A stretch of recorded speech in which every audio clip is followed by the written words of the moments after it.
Listen, y'all, I wish you could smell this room right now because it absolutely stinks in here. And I am standing in front of some of the most beautiful plants, some of the tallest plants I've ever looked at. These are some healthy looking plants, Swank. Yeah, bro. So this is an example of what I'm talking about with having a plant that stretches and why it's inconvenient. Okay. This Mind if is I in touch these? Get a Yeah, little. please touch. Wow. Squeeze them shits, bro. You want me to squeeze that shit? Squeeze that shit, I'm brother. squeezing it. Nah. Stick your nose in it, brother. Hold on. Oh my God. Yeah. Oh my God. Guys. So that's the Bundy. Oh, all of this Yeah. is Bundy? All of this is the Bundy. I mean, guys. Come on. Look at that. That's so beautiful. Wow. You really, I mean, correct me if I'm wrong, you have the most Bundy out of everything right now. Yes. Yeah. Is this like your favorite thing to grow, or why so Bundy heavy? A lot of reasons, bro. Yes, it's I'm still trying to learn her, bro. I've had her for 4 years-ish now. And the problem I have is this. You know, like, she wants to be, if I flip her at 2 feet tall, I'm not exaggerating when I say she wants to be a 16, 15-foot plant. Okay. And she also takes 14 weeks. So I'm still learning her, even 4 years in. And I'm fascinated by her, bro. She is beautiful. She is my heaviest yielding genetic by a long shot. Her numbers are literally unbelievable. Like, if you tell it to any real growers, they don't believe the numbers when I say what this produces in hash. And so, like, she's perfect, bro, in every way, except how long she takes to flower and the stretch. It's insane. You know, like, you're not seeing, like, this right here, this is not a main cola. This is what's called a secondary. Okay. Right? I had to bend over the mains, right, by doing what's called super cropping, which is dude, where you look at how fucking tall this is. Yeah, and that's not a main cola. Like, I can't stress enough. The mains are actually all bent over in the canopy intentionally because they can't be up. Like, for example, it's going to be hard to see, but if you see this over here, you see how I have this bend right here? Yes. So that bend is intentional. That's me taking a branch like this and I pinch it until all the fibers inside the branch get soft to where I can lay this over without it snapping. Softly. Yeah, because you don't want to snap the skin, otherwise it won't be able to get nutrients and it'll die. You kill that part of the plant. Correct. But if you do it properly, you can pinch this and soften the fibers and then fold it over. Interesting. Right? And that's super cropping. So, like, that is not something I personally like to do because obviously the plant has to repair that nub. And now you're taking energy from the plant producing flower for you to having to repair things. We had to do that to over 400 colas on these 2 tables. That's absurd. So when I tell you this is like a secondary or a third shoot down. The main colas would be past the ceiling right now if we let them.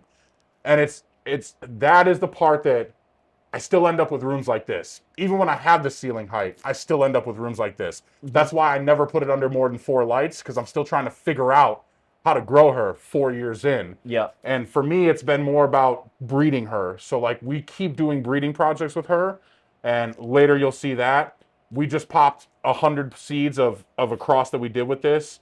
And we try to pop in at least 100 seeds at a time of a given thing. And that's a conversation we get into when we talk about it. But I'm looking for all of her minus the stretch. That's what I'm after right now.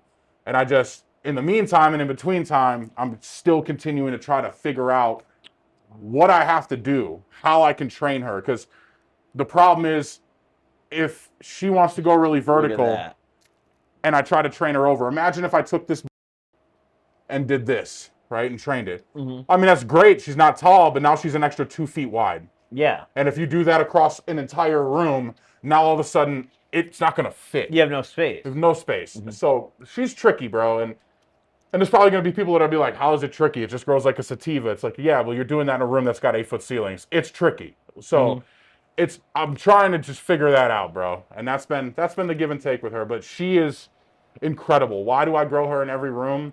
She's just incredible. The flower is incredible. The is incredible. The look of her, like, is incredible. And she's still, again, these are going into week 11 right now, and you can tell it's still solid white. How long do these take again? 14 weeks. Okay. So she's just now starting to turn. You can see that you're just now starting to see hairs turn orange. Those hairs are called pistils, yeah? Correct. Yeah. So, but if you look at the canopy as a whole, the majority of the pistils are still white. So now over the next 3 weeks is when she's going to finish out. And interesting. Yeah, bro. So it's a whole thing with her, man. But I can't not. She makes you. I don't think you've had a chance to smoke the flower of her, but The Bundy? she makes, yeah, I have. the flower. 100%. Oh, dude, yeah, It's beautiful. it's This is beautiful, bro. so what is the Bundy like So genetics wise? it What was is bred this? by Oni Seed Co. Okay. And it's a, if I'm not mistaken, it's a headbanger OG. We have so many genetics. I'm trying to remember. It's a headbanger, not an OG, a headbanger Kush times Tropicana F2. And they initially, it's not, they didn't call it the Bundy when they bred it. Mm-hmm. They called it Heady Tropper. So if Mm. anybody wants to look up the lineage, it's Oni Seed Co. Heady Tropper. Heady Tropper. Yeah. And so Okay. we popped like, I think I bought like 8 or 10 packs at that time. And so we popped whatever that was, however many seeds it was. I don't think it was 100. I think the packs were, I don't remember, maybe 10 seeds in each pack or something like that. But yeah, we popped like 60, 80 seeds. And of all of it, this was the only plant. A majority of the seeds, personally for me, Mm. trash. But this one just, man, bro, it's just, yeah, like you can even see certain branches that are finishing. Oh my God. You can see Yeah, certain watch out for branches that that are one. finishing out a little more. Yep. Yeah, you can see how the pistils are orange on this now. Yep, and you can But see up that. top, they're still not Correct. orange yet. And that purple hue that comes out over the next 3 weeks, bro, that purple hue, you can see it more down here on the lowers. Hmm. It's just such a all the way around, bro. The only downside to it is the stretch and the flowering time. So does it mature faster towards the bottom of the plant? No, it's Or that is it just a... it's because it's further away from the light. Oh, that makes sense. Yeah. Interesting. Yeah, so it's just, yeah, it's just, Wow. I yeah. mean, it just looks so insane when the pistils are still white and it just looks like that. I mean, it looks alien up there, Yeah. you know? Yeah, bro. And massive. Like these buds are filling up, these will fill out to become Hmm. massive. Like, yeah, when you can really take her the full 14 weeks, she gives out, man, in every way you can think of. Have you ever measured like the tallest plant you've ever grown? No, You should, dude. You should start measuring the tallest one every it harvest. would be this. 1000% it would be this. But like specifically the tallest one among them, you know? Yeah, no, I Like haven't. get the VIP, do the Hall of Fame measurement, you know? Yeah, I don't even know what. It would have to be 14 or 15 feet for sure. It's like, when like your parents would like mark on the door frame how tall you are like Yeah. every year? Yeah. That's gonna be you with the plants. Just start marking it 15 feet up the wall. Maybe I'll do that the next time we grow this. So what else do we have in here? We have the Bundy, and what else is happening? The only other thing that I can grow her with is the GMO because they both do the stretch. So this is all GMO right here. Wow. So this is your favorite. Yep. And what's I mean, really interesting about this GMO is a lot of the GMO I see is like really signature, like foxtail nugs, really thin. we get it too, but not as bad. Not as much. This is Yeah. an interesting GMO. And no, it does it. And you can even see certain ones right here. You see that fresh white growth right there? Yep. That's the start of a foxtail. So Ah. over the next, that one right there, see those white clusters of hair coming out? Yep. That's the start of a foxtail. So Interesting. she does it.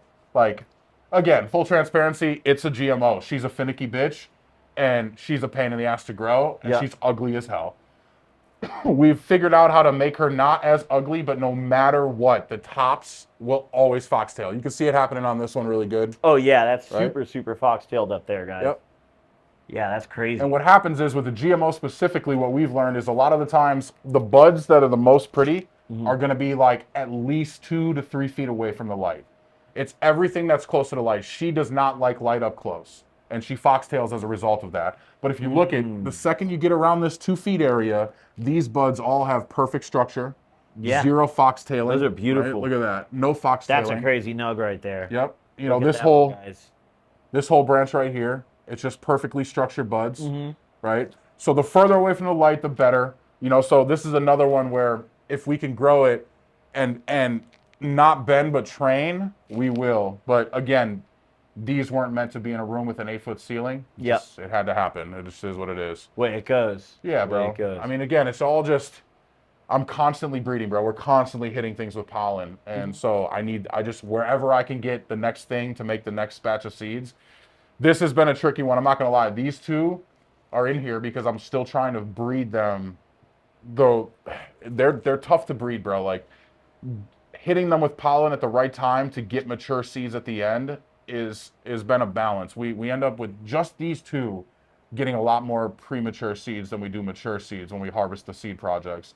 So I'm still trying to work on it. Again, bro, like I I'm so far from perfect in this, and I'm Yeah. so far from. I would never call myself a master grower. It's just not the reality of it. This is a lifelong journey, Yeah. and I am constantly figuring out what I can do better because I constantly battle things in the sense of I still can't get this stretch out of this, like, and I never will out of this.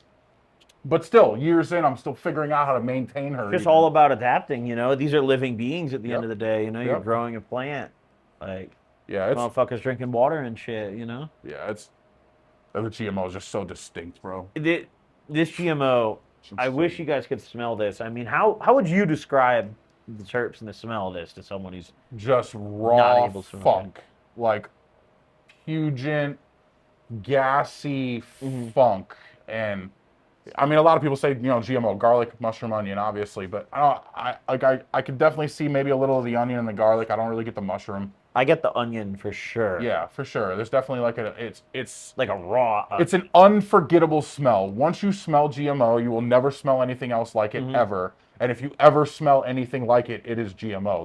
I don't care what name is on the jar. If it has that smell, it's just so distinct.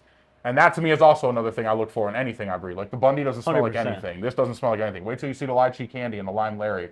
They're very, that's what I'm after, bro. Like I want the shit that reeks. But yeah, I would say by and large, just funky. That's the easiest way to describe it. It's just funk in the nastiest sense of how you would describe that. It's funk.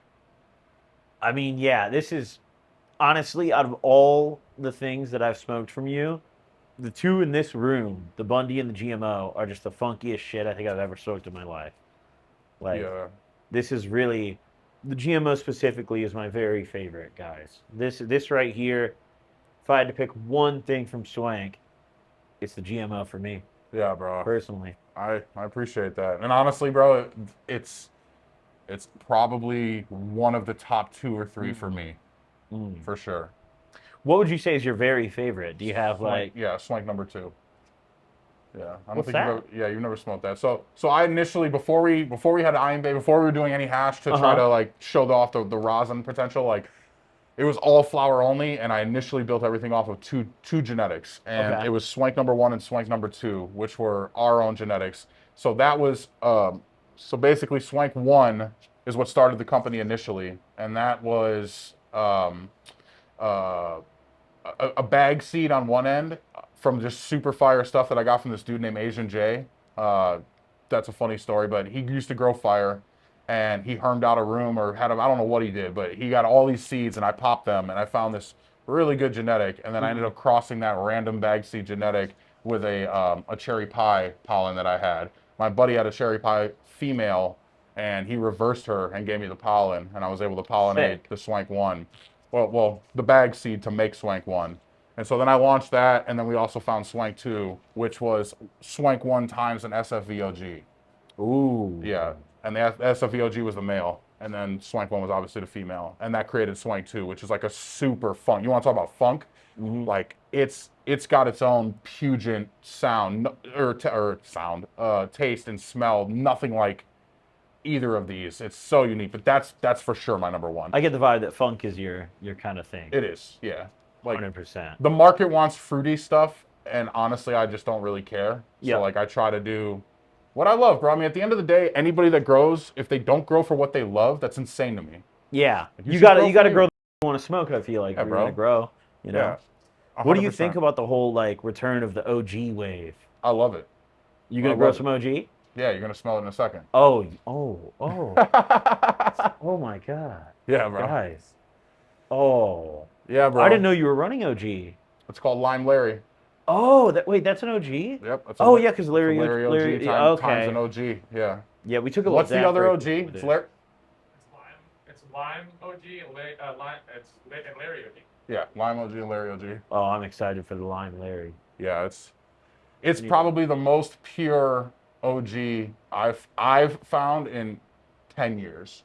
Really? Yeah, wait, you'll see, bro. You're gonna smell it, and instantly it's gonna take you back to whenever you would have first smelled OG, and you're gonna be like, "What the fuck, dude?" Bro, the only OG, I've been on the hunt. I've been buying so many OGs lately. There was 2 decent OGs I smoked. It was White Ashes did a pretty good one like a year or something ago. And then I was smoking some Windex OG recently. Okay. The Josh D, I think, Okay. or whoever it is. That shit's fire. But like real like OG, I can't find it. It's impossible, bro. And a lot of times, OG is a finicky plant. Like, notoriously, OG is not a great grower.